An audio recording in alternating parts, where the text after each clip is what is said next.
Congrats on your success recently. So you won your first challenger title in Cleveland to start the year, first tournament of the year Mhm. for you. It was your second challenger final. How did the experience of making the final in Sioux Falls kind of help you in this second go round to start the year? Yeah, yeah. I mean, I think the just being able to be in that position again. I mean, having played Born or Gojo in the finals of Sioux Falls was definitely kind of a bit of a culture shock in a little bit of ways. Like on the tennis court, I'd say, Okay. and just kind of being able to see a different level. I mean, I would say he's probably playing like a top 75, top 50 player if I've seen it. And so yeah, I was a little shell shocked there in my first final. But yeah, being able to kind of be back in that position again in Cleveland, and also kind of having gotten through some really top guys in that, just kind of gave me a lot more confidence, and I was a little more comfortable in that final than Sioux Falls, and I think that gave me the confidence to really continue to go for my shots and keep trusting the game. What would you say separated him from the other players that you played in those events, Bona? I would say the serve was the big thing, and just kind of how steady he was mentally throughout that whole match. It felt like he had been there before, and it definitely felt like I hadn't. And so Okay. he had that confidence and kind of that swagger about him. That was kind of something that I was wanting to eventually gain, kind of from watching him and being able to be on the other side of the court.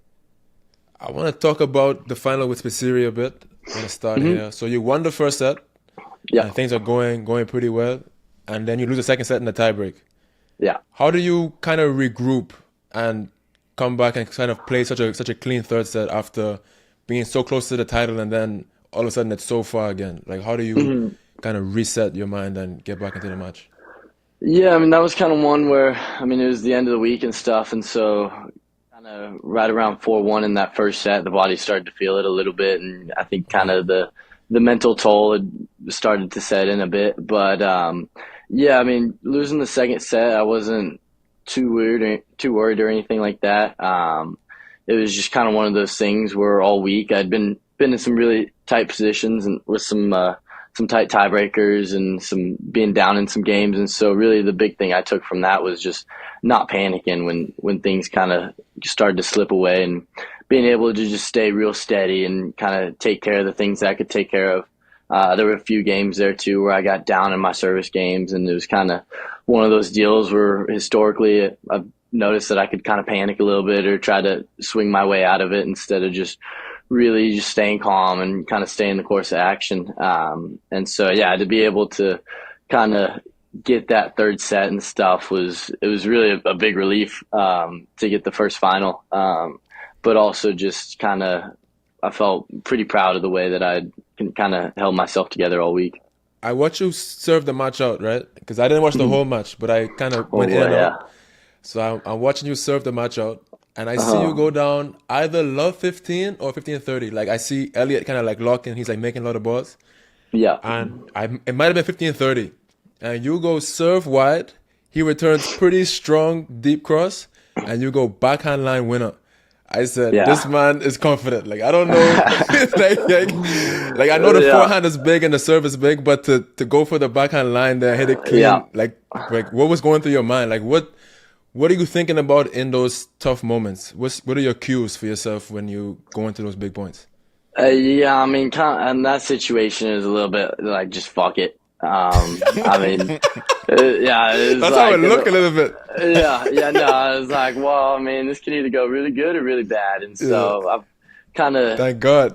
yeah, I think kind of throughout the whole week, kind of in those moments and stuff, kind of the more that I went for it, the more confidence I'd kind of gained in myself going for it in those tight situations. And it was one of those ones too where like I definitely felt the pressure of having to serve it out, and I know he knew that too. Of like that's kind of one of the hardest games to hold, and so it was yeah, really just trying to lock it in mentally, but also I mean I didn't really want the long points either, so Yeah. it was like if I got to look at anything, like I was gonna pull the trigger and just Uh-huh. try to be as confident as possible in it. And yeah, I felt like I mean we kind of talked about it after the match too, him and I, of like if I wasn't gonna get that game, then it was gonna be a Yeah. tough one to kind of try to regroup from. And there were a few shots that I hit in there where it was like, all right, I've got to win this next point now. We got to finish it here, otherwise, Uh, kind of. I think too the match point that I ended up winning, kind of the point before that we talked about it too, and he thought that if I didn't get it there, then he was going to break, and so mhm, it was definitely one of those ones where I needed to kind of make it happen sooner than later in that game. for sure. Can we go back a little bit also to, you said you played a lot of, got yourself out of trouble a lot of times and played a lot of tie breaks and get yourself out of trouble in the tie breaks too. Is there Mhm. anything specific do you think about to stay calm and to back yourself in those moments? Like what goes through your mind in those moments? Yeah, I think the biggest thing was I was really confident in my serving abilities throughout the whole week. And so kind of playing Carousel, I think that was maybe the first tiebreaker I'd played of the tournament. And yeah, it was kind of one of those deals where at 4-3, something just kind of clicked. And all of a sudden, I didn't feel like I was going to lose any points on my serve. I think I probably maybe lost two or three the rest of the match.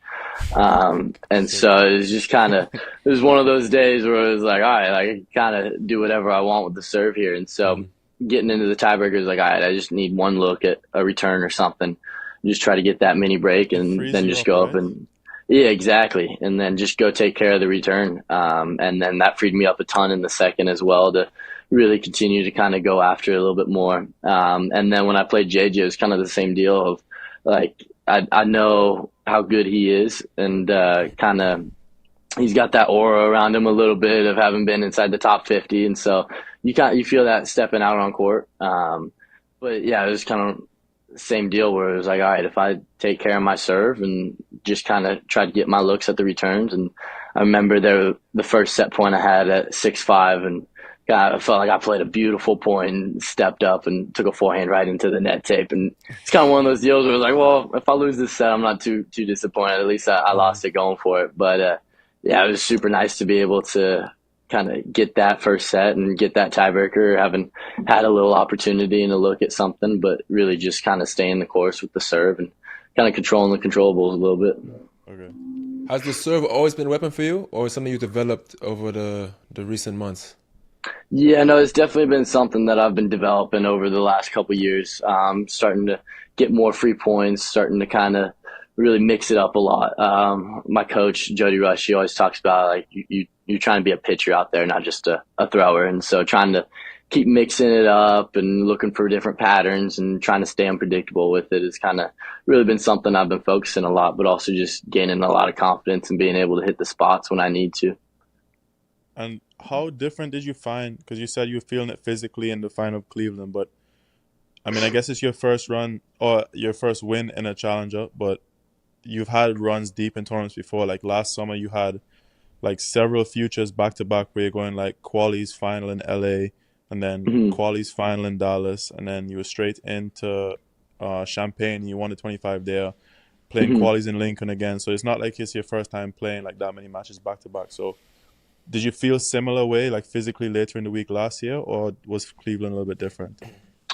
I would say it was a little bit different, just kind of a bigger stage. I think like the futures, I'd played a few of those, and so I was fairly comfortable, kind of on that stage and kind of playing some of those players. But yeah, to be able to kind of play some big names like Ethan Quinn and kind of Carousel, I know he's been doing really well, and he's like a very high IQ player. Okay. And then to be able to kind of get through JJ Wolf as well, Dostanic, kind of all those guys that you see having these runs in these tournaments and different things like that. I think mentally more than anything, it was kind of a little more draining to really stay locked in and try not to get too far ahead of myself and really try not to feel the moment too much, but Mhm. also trying to take everything in.